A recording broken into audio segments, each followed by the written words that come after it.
মার্কিন যুক্তরাষ্ট্র সবসময় এখানে এক নাম্বার দাতা দেশ হিসাবে কাজ করে আসছে 2017 সাল থেকে।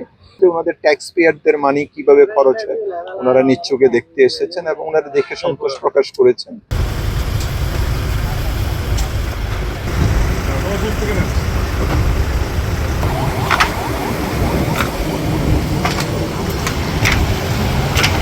এক লাইটেই নিশ্চিন্তে চলে দিনের পর দিন।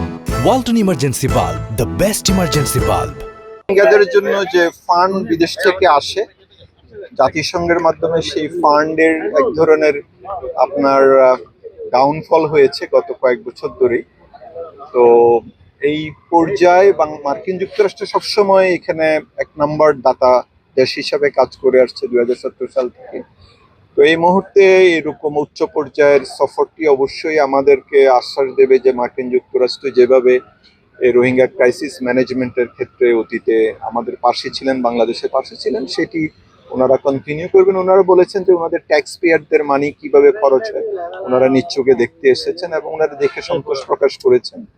এবং উনি বাংলাদেশের উপর কিরকম বিরূপ প্রভাব পড়ছে এটাও জিজ্ঞাসা করলেন। তো আমি বুঝিয়ে বললাম যে আমাদের স্থানীয় জনগণ এখানে রোহিঙ্গাদের অর্ধেক জনগোষ্ঠীতে পরিণত হয়েছে, এখানে তাদের মধ্যে অনেক দুঃখ যাতনা রয়েছে, সেটি আমাদেরকে অ্যাড্রেস করতে হচ্ছে সরকারের তরফ থেকে। এতে অতিরিক্ত অর্থ ব্যয় হচ্ছে সরকারের, এগুলো ওনাদেরকে বললাম। তো ওনারা এটা বুঝতে পেরেছেন, জিজ্ঞাসা করছেন যে এখনো কি লোক আসে।